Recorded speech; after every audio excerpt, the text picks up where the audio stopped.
राधे राधे।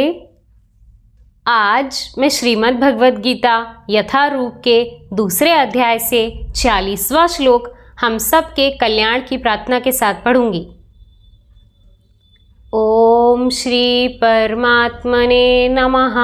श्रीमद् भगवद गीता अथ द्वितीयोऽध्यायः। अगर मुझसे पढ़ने में या समझने में कुछ भी गलती हो जाए तो मैं केवल भगवान की ही मंदबुद्धि बालिका हूँ, ऐसा जानकर प्रभु मुझे बहुत क्षमा करें।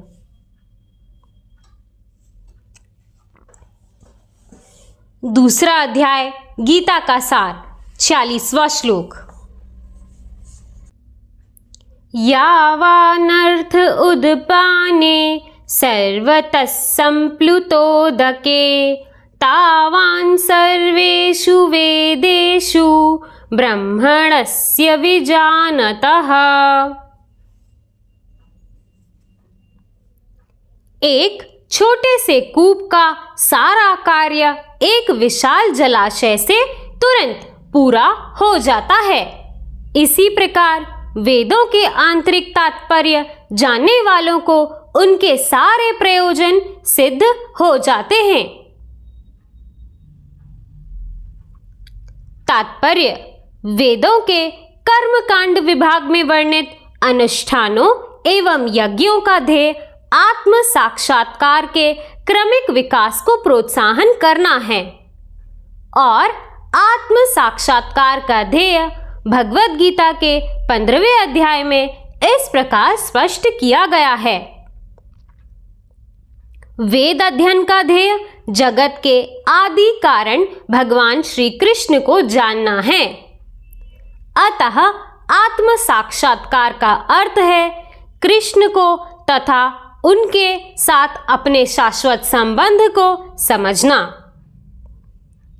कृष्ण के साथ जीवों के संबंध का भी उल्लेख भगवद गीता के 15वें अध्याय में ही हुआ है। जीवात्माएं भगवान के अंश स्वरूप हैं, अतः प्रत्येक जीव द्वारा कृष्ण भावनामृत को जागृत करना वैदिक ज्ञान की सर्वोच्च पूर्ण अवस्था है। श्रीमद् भागवत में इसकी पुष्टि इस प्रकार हुई है। अहोबत वपृष्ठतो गरीयान यज्ञग्रो वर्तते नाम तुभ्यं तेपुस्पस्तते जुहुव सयूर्या ब्रह्मणु चारुर्नाम गृह्णन्ति येते। हे प्रभो, आपके पवित्र नाम का जाप करने वाला भले ही चांडाल जैसे निम्न परिवार में ही क्यों ना उत्पन्न हुआ हो, किंतु वह आत्म साक्षात्कार के सर्वोच्च पद पर स्थित होता है।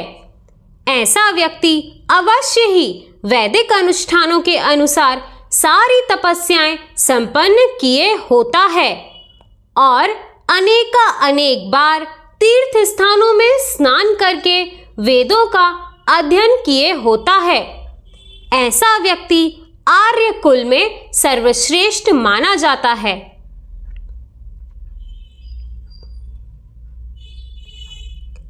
अतः मनुष्य को इतना बुद्धिमान तो होना ही चाहिए कि केवल अनुष्ठानों के प्रति आसक्त ना रहकर वेदों के उद्देश्य को समझे और अत्यधिक इंद्रिय तृप्ति के लिए ही स्वर्ग लोक जाने की कामना ना करे।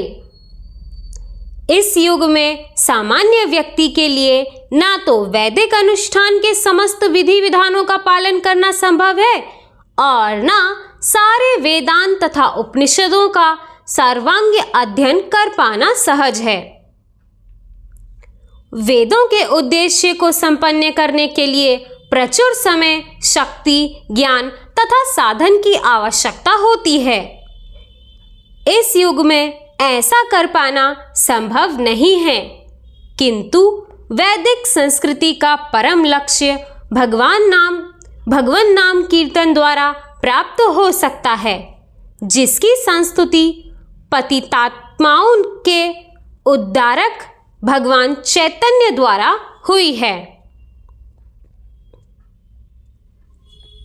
जब चैतन्य से महान वैदिक पंडित प्रकाशानंद सरस्वती ने पूछा कि आप वेदांत दर्शन का अध्ययन ना करके एक भावुक की भांति पवित्र नाम का कीर्तन क्यों करते हैं, तो उन्होंने उत्तर दिया कि मेरे गुरु ने मुझे बड़ा मूर्ख समझ के भगवान श्री कृष्ण के नाम का कीर्तन करने की आज्ञा दी। अतः उन्होंने ऐसा ही किया और वे पागल की भांति भावोन्मत्त हो गए। इस कलयुग में अधिकांश जनता मूर्ख है और वेदांत दर्शन समझ पाने के लिए पर्याप्त शिक्षित नहीं है। वेदांत दर्शन के परम उद्देश्य की पूर्ति भगवान के पवित्र नाम का कीर्तन करने से हो जाती है। वेदांत वैदिक ज्ञान की पराकाष्ठा है और वेदांत दर्शन के प्रणेता तथा ज्ञाता भगवान श्री कृष्ण हैं। सबसे बड़ा वेदांती तो वो महात्मा है जो भगवान के पवित्र नाम का जप करने में आनंद लेता है।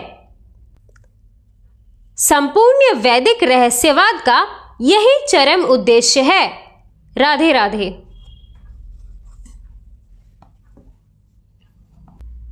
दोस्तों, जैसा इस श्लोक में बताया गया है कि सारा वेदांत दर्शन पढ़ पाना संभव नहीं है, इसीलिए हमारे गुरुजनों ने प्रेम को ज्ञान से भी सर्वश्रेष्ठ बताया है।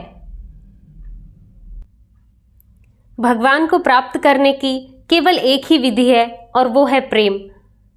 इसीलिए बड़े बड़े संत महात्मा और ज्ञानी व्यक्ति जिस चीज़ से वंचित रह जाते हैं वो एक अनपढ़ गंवार व्यक्ति को प्राप्त हो जाती है सरलता से, क्योंकि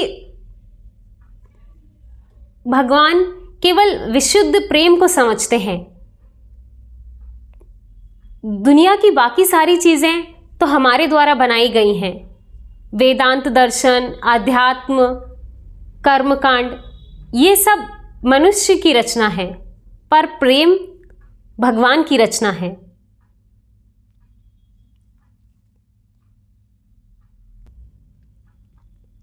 तो यहाँ से आप ये समझ सकते हैं कि कोई ऐसा व्यक्ति जिसने पूरा ज्ञान प्राप्त कर लिया हो, पूरा वेदांत दर्शन पढ़ लिया हो, लेकिन फिर भी वो भगवान के विशुद्ध प्रेम तक नहीं पहुंच पाया, और कोई ऐसा व्यक्ति जिसे शायद कुछ पढ़ना लिखना भी नहीं आता हो, लेकिन फिर भी वो भगवान की भक्ति में अकंठ डूबा हो, वो केवल प्रेम से ही संभव है।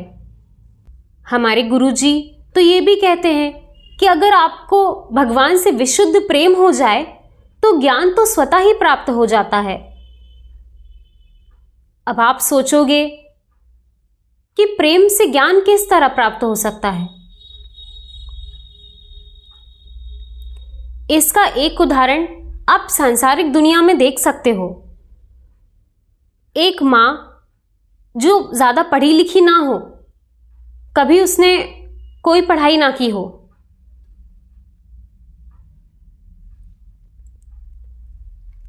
लेकिन फिर भी वो अपने बच्चे की तकलीफ देखकर ये समझ जाती है कि बच्चे को किस चीज़ की ज़रूरत है। यहाँ तक कि जब बच्चे की तबीयत खराब होती है तब शायद एक डॉक्टर भी, एक वैद्य भी वैसा इलाज ना कर पाए जैसा एक माँ अपने बच्चे का इलाज करने लग जाती है। वो हर चीज़ अपनाती है। वो ज्ञान उसके पास कहाँ से आया? उसके बच्चे के प्रति उसके विशुद्ध प्रेम ने ही तो वो ज्ञान उत्पन्न किया है।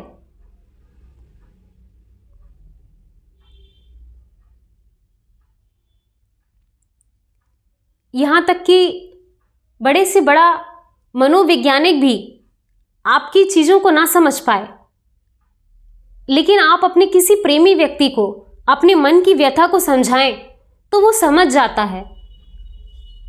क्यों? क्योंकि प्रेम ज्ञान की पूर्ति कर देता है।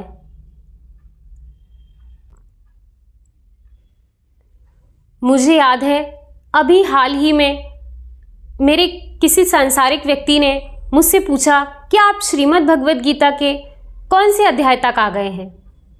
तो मुझे इस बात पर हंसी आई कि ये कोई 10वीं की किताब नहीं है कि आप इसको चैप्टर वाइज चैप्टर पढ़ाई कर लोगे,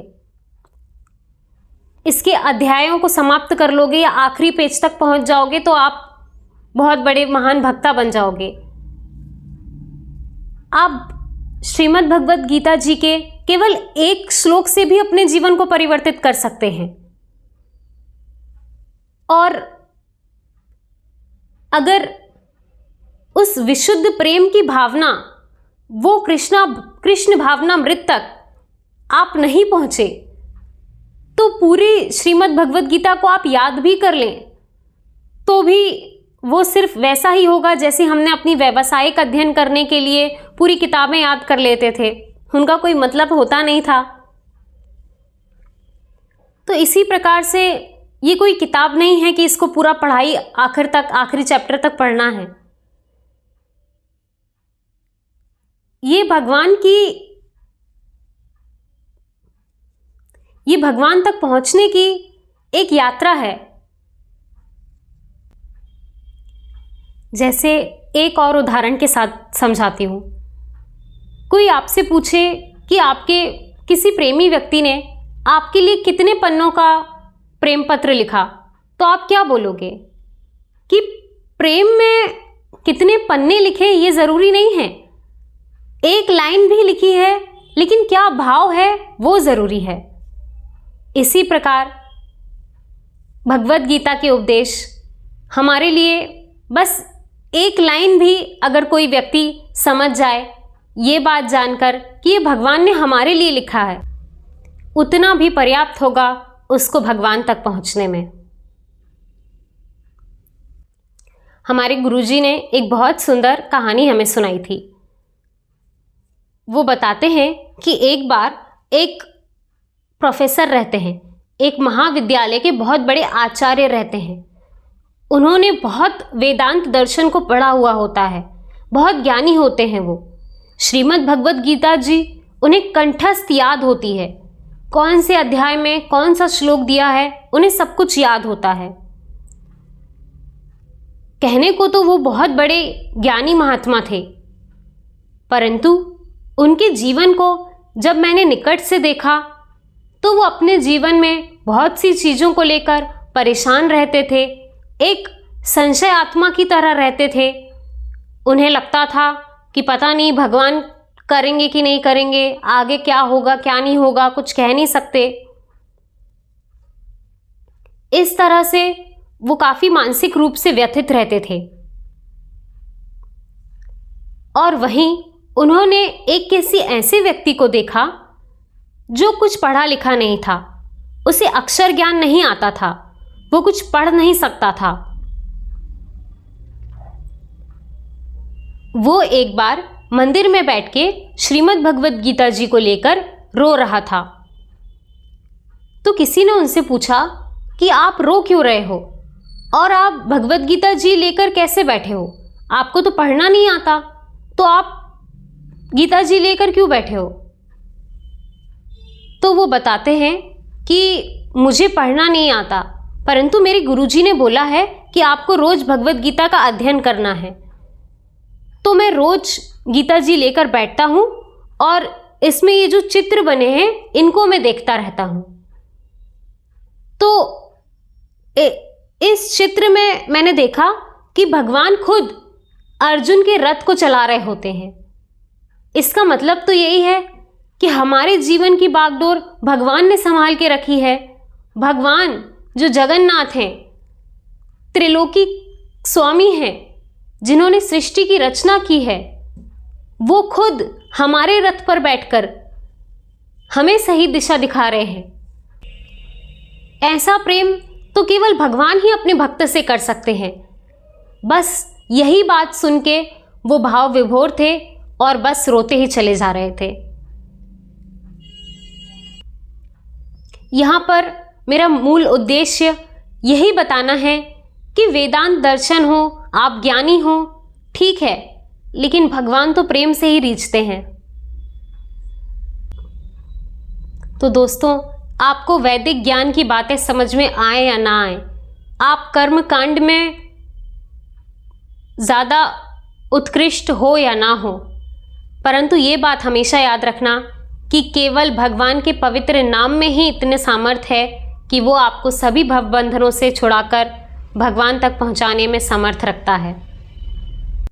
इसीलिए बस भगवान के पवित्र नाम का स्मरण करते रहिए, यही आपको परम आनंद देगा। इसी तरह भगवान की कृपा हम सब पर बनी रहे। राधे राधे।